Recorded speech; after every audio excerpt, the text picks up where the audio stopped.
There's a room you've never been in. It exists in every organization, every company, every group you've ever led. The door is always closed. And inside that room, people are talking about you. They're saying things they'd never say to your face, making decisions about whether to actually do what you asked or just pretend they will. And here's what determines what gets said in that room: whether they like you. Now, here's where this gets uncomfortable. Everything you've been taught about leadership is wrong. They told you good leaders are liked, respected and admired. That if you're fair, kind and understanding, people will follow you. They lied. Because the leaders people actually follow, the ones who command real authority, most of their people don't like them. They respect them. They obey them. They follow them into difficulty. But like them? No. And here's the part nobody tells you. That's exactly how it should be.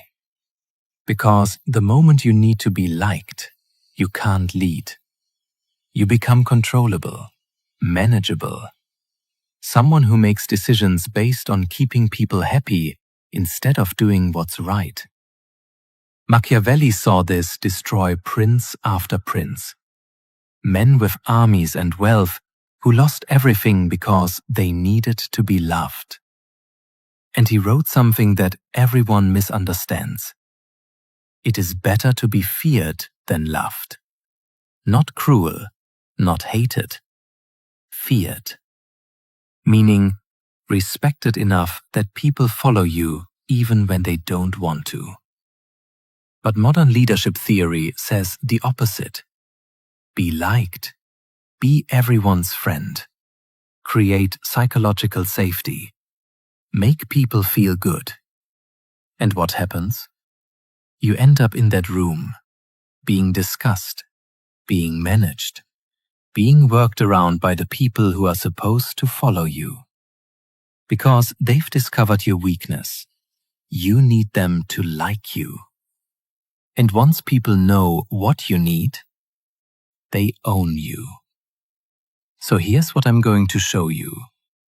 The one behavior that reveals you're addicted to being liked. The thing you do that destroys your authority every single time. And why everything you think you know about good leadership is designed to keep you weak. Ready? Let's go. Here it is, the one mistake that separates real leaders from people playing the role. You need to be liked, not want to be liked. Everyone wants that. But need it, require it, make decisions based on maintaining it. And the moment you need approval from the people you're supposed to lead, you've inverted the power structure. They're no longer following you. You're following them, following their emotions, their comfort, their approval. You've become a servant to their opinion of you. And here's how you know you're doing this. Watch yourself in the next difficult situation you face. A decision that needs to be made. A conversation that needs to be had. A boundary that needs to be set. Notice what happens in your mind before you act. Do you think, what's the right move here? Or do you think, how will they react to this? Will they still like me? Will this make me look bad? If it's the second one, you're not leading. You're managing their perception of you. And that's not the same thing. Real leaders ask, what's right? Fake leaders ask, what will keep people happy? And the gap between those two questions is the gap between power and weakness. Let me show you exactly what happens when you need to be liked. First, you become predictable. people learn that if they withdraw approval, you'll change course. If they seem upset, you'll soften your position. If they push back, you'll compromise. You've taught them that your decisions aren't final.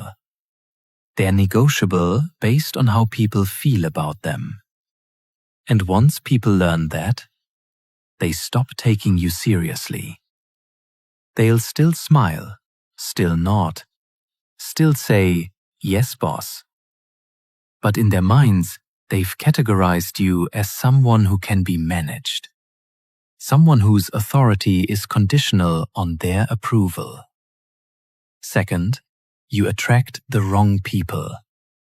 The ones who want a friend, not a leader. The ones who want comfort, not growth. The ones who will abandon you the moment you can't make them happy anymore. Real followers don't need you to be likable. They need you to be right. To make the hard calls they can't make. To hold the standard they're afraid to hold themselves. But if you're optimizing for being liked, you'll surround yourself with people who value that over competence, over results, over truth. And your organization, your team, your family will suffer for it. Third, you avoid necessary conflict. You see the underperformer destroying morale, but don't address it because that conversation would be uncomfortable. You see the toxic behavior, but let it slide because confronting it might make you the bad guy. You watch problems grow because solving them would require you to be disliked. Temporarily. By people whose opinion you've made more important than the mission. And everyone sees this. Not just the problem person. Everyone. And they're learning that standards are negotiable. That accountability is optional. That if you complain loud enough or make things uncomfortable enough, you'll get your way. You're teaching weakness. Fourth, you lose yourself. You start adjusting your thoughts, your words, your decisions based on what will maintain approval. You stop saying what you actually think. You stop making the calls you know are right. You become a performance, a character designed to be likable, rather than a leader making decisions based on reality. And the version of you that leads? That's not you anymore. It's a focus-grouped, approval-seeking construct that everyone can see through. Fifth, and this is the most brutal part, even the people who like you don't respect you. They might enjoy being around you, they might think you're nice, but when it comes to actually following you into difficulty, when it comes to trusting your judgment when stakes are high, when it comes to respecting your authority, it's not there. Because they've seen you bend. They've seen you seek approval. They've seen you choose being liked over being right. And you can't respect someone you can control. Let me show you what this looks like in practice. Scenario: you have an underperforming team member. Everyone knows it. Morale is suffering. Work isn't getting done. Fake leader thinking. If I fire them, the team will think I'm harsh. They'll worry they're next. They might not like me anymore. Maybe I can coach them up. Give them another chance.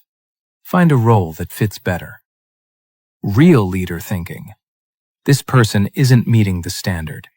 Keeping them is unfair to everyone who is. I'll have the conversation today.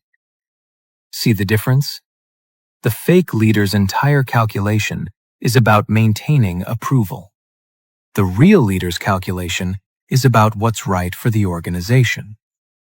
Another scenario. You need to make an unpopular strategic decision. The data is clear. The direction is obvious. But people won't like it. Fake leader. Calls a meeting. Seeks input. Tries to get buy-in. Softens the decision. Makes it more palatable. Frames it as, "We decided together." Real leader makes the decision, explains it once, implements it, deals with pushback calmly, but doesn't reverse course because people are uncomfortable. The fake leader thinks this is collaboration. It's not. It's abdication. You're outsourcing your authority to the group because you can't handle their disapproval. One more. Someone challenges you publicly in a meeting, questions your judgment, tests your authority. Fake leader over-explains, justifies, seeks to win them over, needs them to understand and approve. Real leader, I've made the call. We're moving forward. If you have concerns, we can discuss them privately. Done. No need to convince, no need to justify endlessly, no need for their approval, because real authority doesn't require consensus. Machiavelli watched this pattern destroy leaders for decades, and he wrote about it in a way most people misunderstand. It is better to be feared than loved, if you cannot be both. Everyone hears feared and thinks cruelty, violence, tyranny. That's not what he meant. He meant it's better to be respected to the point where people follow you, even when they don't want to, than to be liked to the point where they only follow you when it's comfortable. Because love is conditional. Love is based on what you give people. The moment you stop giving them what they want, the love disappears. But fear, in Machiavelli's sense, is based on who you are, your consistency, your standards, your unwillingness to compromise on what matters. That doesn't disappear when things get hard. It gets stronger. Think about the leaders you've actually respected in your life. Not the ones you liked, the ones you respected. Were they trying to be your friend? Were they concerned about whether you liked them? No. They had standards. They made hard calls. They didn't bend when you pushed back. And because of that, you followed them, even when it was uncomfortable, even when you didn't agree, because you knew they weren't making decisions based on your approval. They were making decisions based on what was right. That's the leader people follow into difficulty. Now think about the leaders you liked, but didn't respect. They were nice, agreeable, easy to be around. But when things got hard, when a real decision needed to be made, when someone needed to hold a standard, they folded. Because they couldn't handle being disliked. And you stopped trusting them, not consciously, but you stopped trusting their judgment, stopped believing they'd make the hard call when it mattered. You liked them, but you didn't follow them. Here's the uncomfortable truth. You usually can't be both liked and respected as a leader. Not because you're choosing to be cruel, but because being liked requires making people comfortable. And being respected requires making people uncomfortable. Growth is uncomfortable. Standards are uncomfortable. Accountability is uncomfortable. If you're optimizing for comfort, you're not leading growth. You're managing stagnation. Real leadership means saying things people don't want to hear, making decisions people don't agree with, holding people to standards they'd rather avoid. And none of that is likable in the moment. The leader who fires the underperformer isn't liked by that person.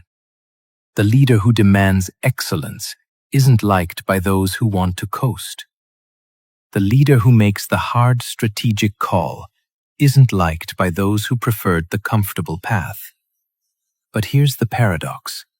When you stop needing to be liked, some people will actually like you more. Because strength is attractive. Clarity is attractive. Knowing where you stand is attractive.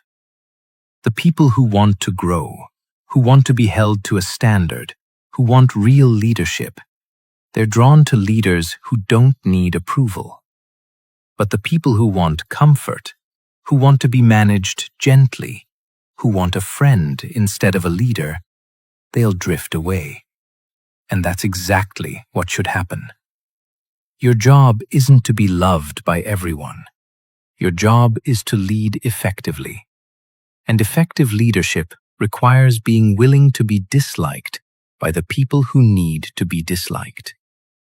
So how do you know if you're making this mistake? Here are the signs. You over-explain decisions. Not because people need more information, but because you need them to agree with you. You need them to see that you're reasonable, that you're not the bad guy. Real leaders explain once, then they move forward. They don't need consensus. You avoid necessary conversations. You see the problem. You know what needs to be said. But you delay. You hope it resolves itself. You don't want to be the one who makes people uncomfortable. Real leaders have the conversation the day they recognize it needs to happen. You soften hard truths. You know what needs to be said, but you wrap it in so much cushioning that the message gets lost. You prioritize how it lands over whether it's clear. Real leaders are direct. They deliver hard truths clearly, without cruelty, but without apology. You seek validation after making decisions. You make the call, then immediately look around to see if people approve. You need reassurance that you did the right thing. Real leaders make decisions and own them. They don't need external validation. You change course when people push back. Not because they've presented new information, but because their disapproval makes you uncomfortable. You'd rather reverse a good decision than sit with being disliked. Real leaders hold their ground. They listen to feedback, but they don't change direction just because people are upset.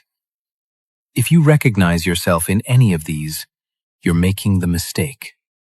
You're leading from a place of needing approval rather than from a place of authority. And it's costing you everything. Now let me show you what changes when you stop needing to be liked. First, you become free. Free to make the right decision without calculating how people will react. Free to say what needs to be said. Free to hold the standard. You're no longer imprisoned by other people's opinions. Second, you become clear. When you're not worried about being liked, you can be direct. No more wrapping truth in layers of softness. No more dancing around hard realities. People might not like what you say, but they'll know exactly where you stand. Third, you become consistent. You're not shifting based on who you're talking to or what reaction you're trying to avoid. Your standards don't change based on who's comfortable with them. And consistency is what builds trust. Not likability, consistency. Fourth, you attract different people. The ones who want to be comfortable will filter themselves out. And the ones who want to grow, who want real leadership, who want someone who won't bend, they'll move closer. Your team gets stronger because you're no longer optimizing for comfort. Fifth, you actually get more respect. Not from everyone, but from the people who matter. The people who are capable of respect, rather than just seeking comfort. And here's the interesting part. Some people will start to like you more. Not because you're trying to be liked, but because you've become someone worth respecting. Strength attracts. Weakness repels. When you stop performing for approval, you become real. And real leaders, even ones who make hard calls and hold difficult standards, are magnetic to the right people. Let me tell you something nobody wants to hear. You cannot earn respect by trying to earn it. Respect is a byproduct of behavior, of consistency, of being willing to be disliked when necessary. The moment you start optimizing for respect, you've lost it. Because people can tell when you're performing, when you're calculating, when you need something from them. And that need destroys respect. Real respect comes from being unmoved by whether you have it or not. From making decisions based on what's right, not what will make people think well of you. It comes from being willing to lose respect in the short term to maintain your integrity. The leader who fires the popular but incompetent person loses respect from some people, in the moment, but gains it from others who see that standards matter more than popularity. The leader who makes the unpopular strategic call loses respect from those who wanted comfort, but gains it from those who wanted clarity and direction. You can't have universal respect. You have to choose whose respect matters. And if you choose the respect of people who value comfort over growth, who value being liked over being effective, who value safety over excellence, you'll build a weak organization. But if you choose the respect of people who value truth, who value standards, who value real leadership, you'll build something powerful. The choice is yours, but you can't make that choice while still needing to be liked. So here's where we are. There's a room you'll never be in, where people talk about you when you're not there. And what they say in that room is determined by one thing: whether you need to be liked. If you need it, they'll talk about you like someone who can be managed, someone who makes decisions based on comfort rather than what's right, someone who can be controlled through approval and disapproval. If you don't need it, they'll talk about you differently, with respect, maybe with frustration, maybe with discomfort, but with respect, because they've learned that you can't be moved by their opinion of you, that you make decisions based on something deeper than their approval, and that, whether they like it or not, makes you someone worth following.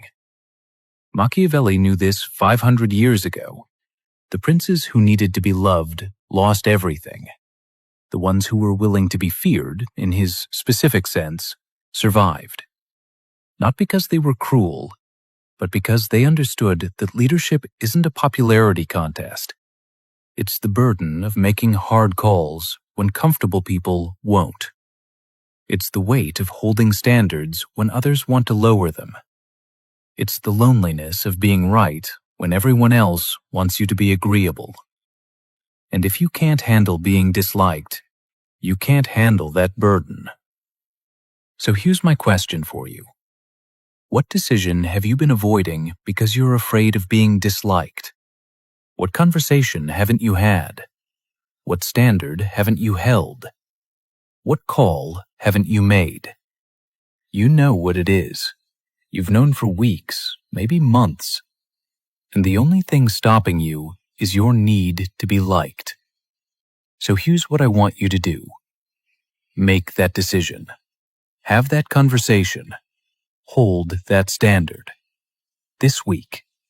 Not when it's comfortable. Not when everyone will agree. Now. And notice what happens. You'll be disliked by some people, temporarily. But you'll also discover something. The people whose respect actually matters, they'll respect you more. The people who are capable of growth, they'll lean in. The people who are waiting for real leadership, they'll finally start following you. And the ones who just wanted you to be their friend, they'll drift away.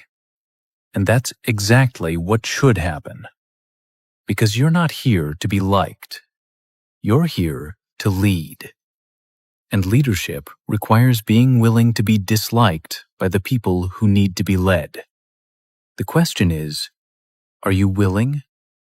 Or will you spend the rest of your life in that room, being discussed by people who've learned they can control you with their approval? The choice is yours. Choose well.